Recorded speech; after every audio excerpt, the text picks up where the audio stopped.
Bonjour à tous. Alors aujourd'hui en histoire, on va continuer le travail qu'on a commencé donc sur François Ier. Donc je vous rappelle que François Ier, on a changé de période, on n'est plus au Moyen Âge mais à la Renaissance. C'est même l'un des premiers rois des temps modernes et on va dire que c'est un peu lui qui va donner la tendance de la Renaissance. Et un peu c'est ce qu'on va travailler, on va commencer à aborder justement pourquoi on appelle ça les temps modernes, la Renaissance. On va commencer donc pendant cette première séance, enfin, cette séance d'aujourd'hui et puis les autres.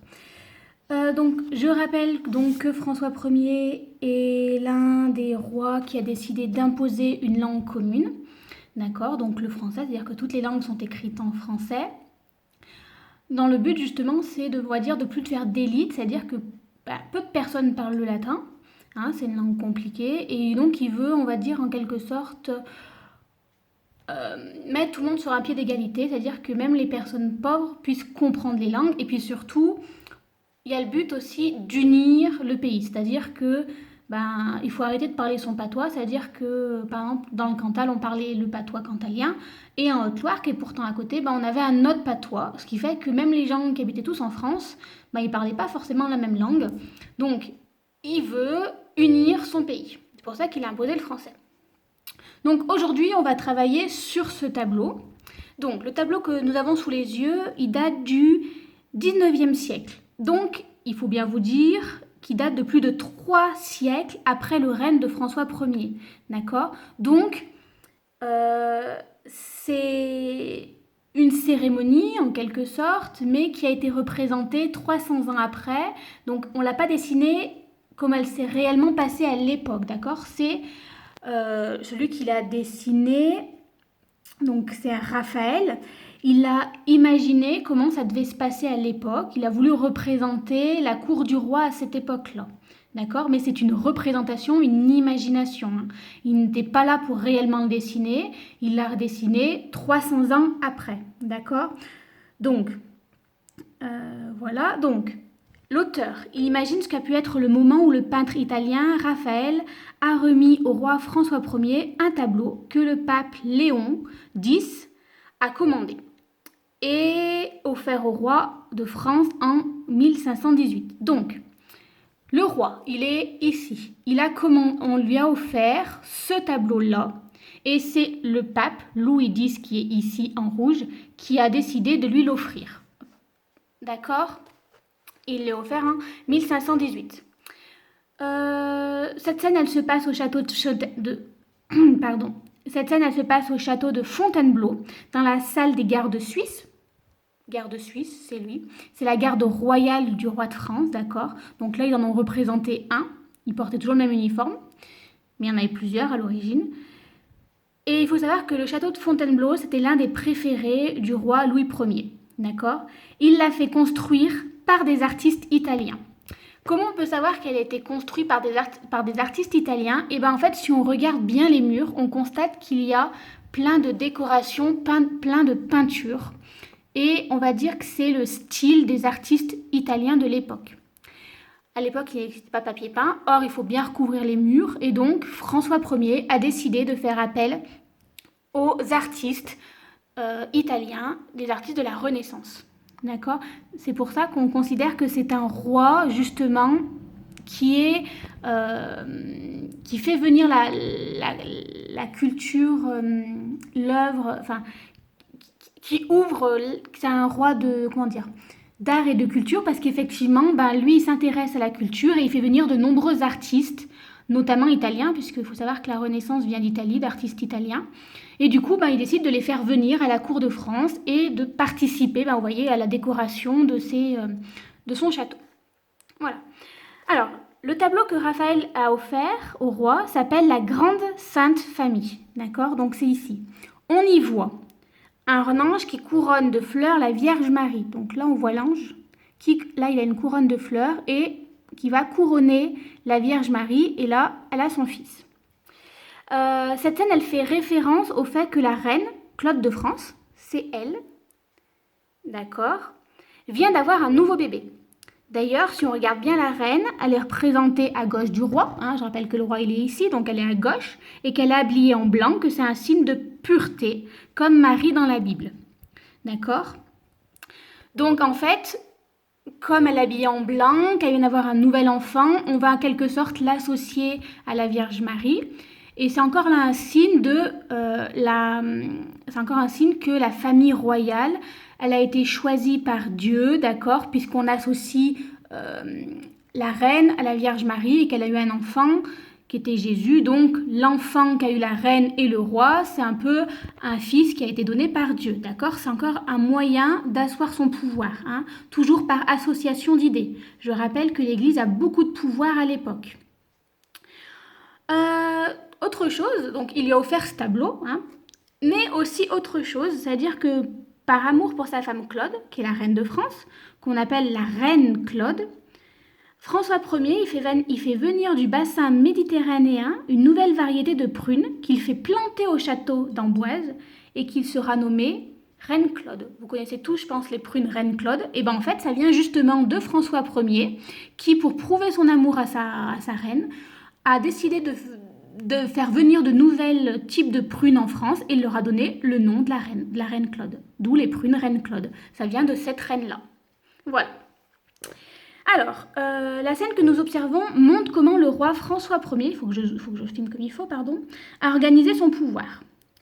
On le voit, d'une part, entouré d'une cour, c'est-à-dire, on a déjà vu de toute une série de personnes qui vivent avec lui et sa famille, qui l'accompagnent et le suivent partout.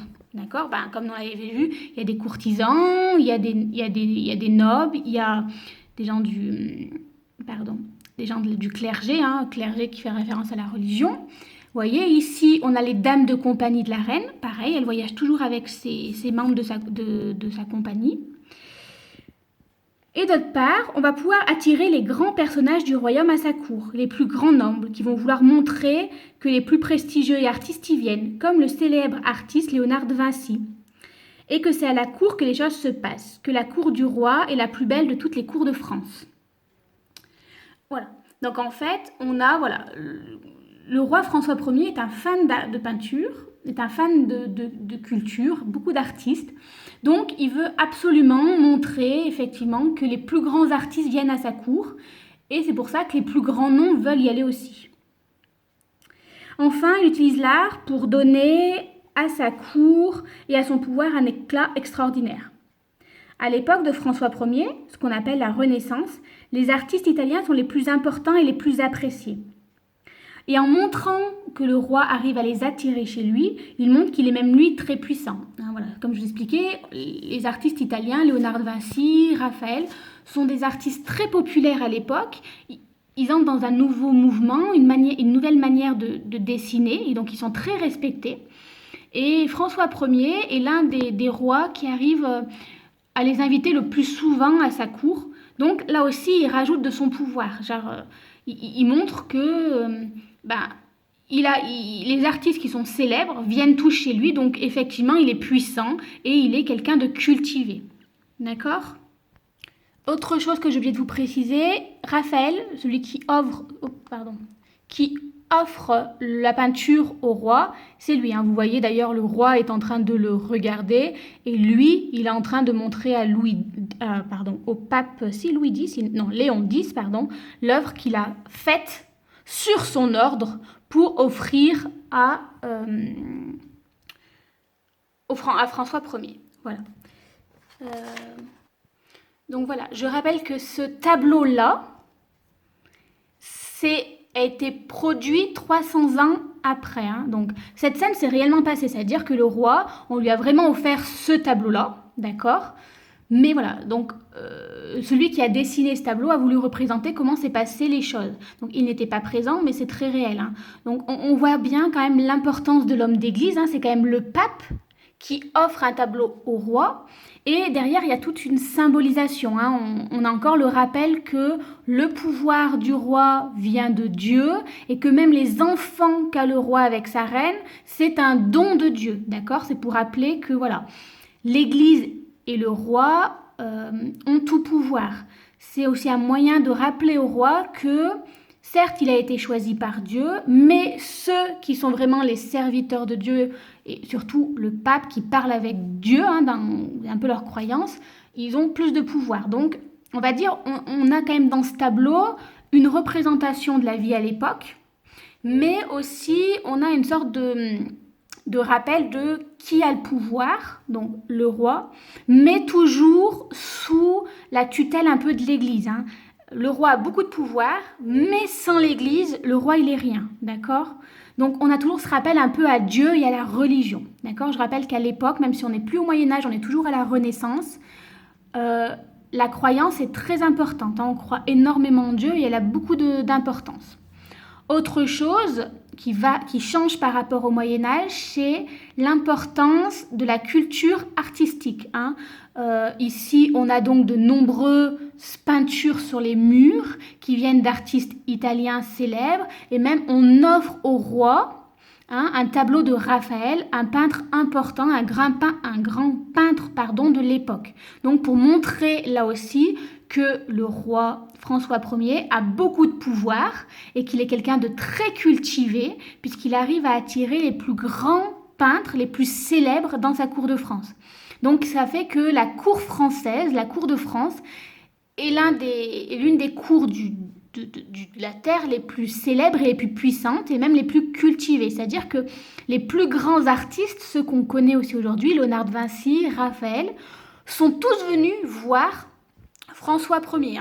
Je rappelle que Léonard de Vinci, on l'a vu en Histoire des Arts, il a fait la Joconde et qu'il est venu lui aussi à la cour de François Ier et qu'il a même apporté sa célèbre œuvre La Joconde et qu'il l'a offert en François Ier puisqu'elle est encore aujourd'hui à Paris au Louvre. D'accord ? Donc tout ça, c'est un signe de pouvoir de François Ier.